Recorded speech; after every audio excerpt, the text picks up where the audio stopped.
Thank you, Sarah. So I was gonna read something funny, and then I realized that everything that I'm obsessed with is like terribly unfunny. So I decided to scrap that idea. But I'll read you a haiku that I wrote about obsession. And it goes like this. Clutching this 40, like it was you in my arms, was going too far. Okay, so this is called... this is called People You Loved Who Weren't Me, and it's about this girl that I was entangled with in 2007, and I don't think she knows that I wrote this about her, and Sarah and I were actually pondering this because Sarah knows her as well, but she doesn't live in San Francisco, so, okay. I'm on a fishing boat, crossing the Black Sea, and all I can think about is you. Or rather, all I can think about is your father, who you said was murdered on a fishing boat. That the whole ship was murdered, actually. And I thought when you told me that it meant something. Just like I thought it meant something when you invited me to your apartment to make fruit salad before the Halloween party.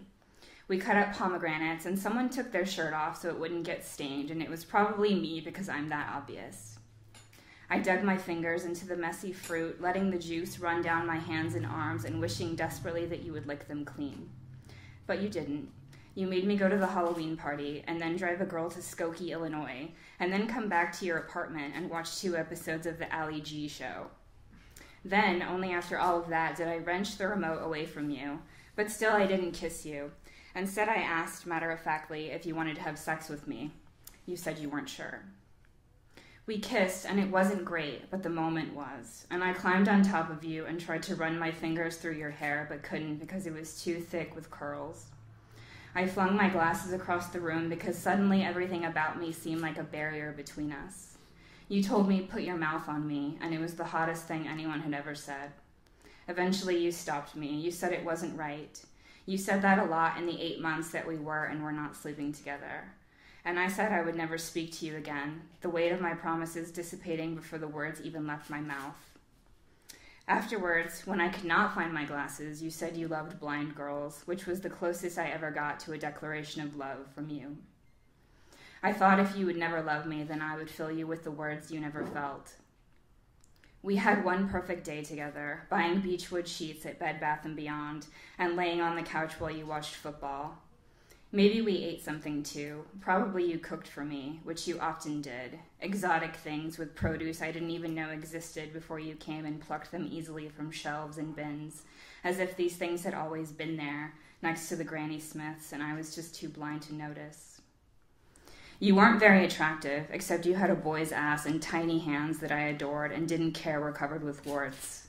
You finally burned them off when you fell in love with someone who was not me, who carried you across state lines and didn't burn for you the way I did. By that time, I really wasn't ever speaking to you again, not because of my own doing, but yours.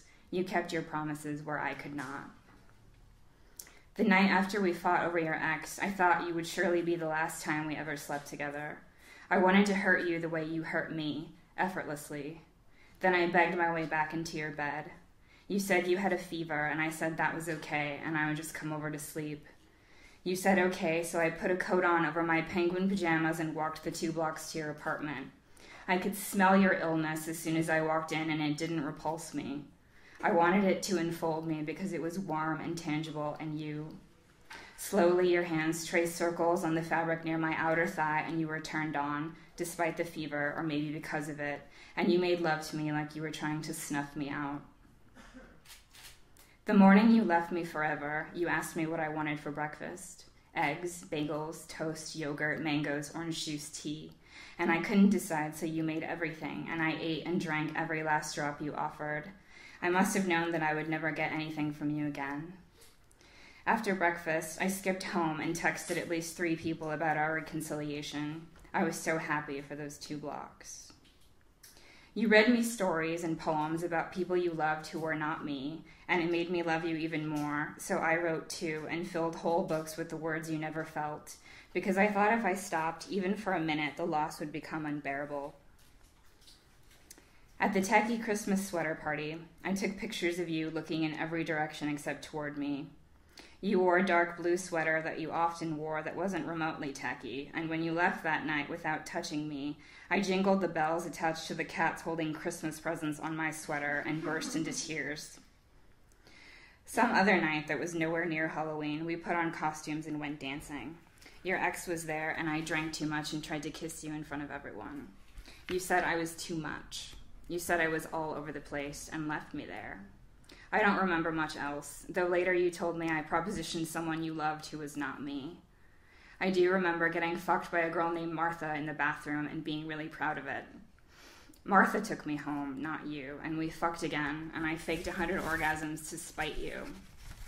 Then she left her glasses on my end table, and I don't know how she drove home without them. A few days later, she picked them up, and we had the kind of conversation that strangers have, and I never heard from her again. I bought every book you recommended and every CD. I bought them because you loved them, and I thought if you loved them, then I would love them because I loved you. Over Thanksgiving, you went home to people you loved who were not me, and I had dinner with your ex, takeout because we both couldn't cook. Then we tried to get drunk, but each bar we went to was more depressing than the last, so we gave up and went back to our apartments alone. When I picked you up from the airport, you gave me a pair of smart wool socks, and I again thought that meant something. What's your favorite color, you had asked, and I thought you really should know that by now, but said red anyway. The socks you gave me were not red, but purple, and you said it's the best I could do. When we weren't sleeping together, I hated seeing you because you looked so happy. I felt you owed it to me to sulk a little, at least.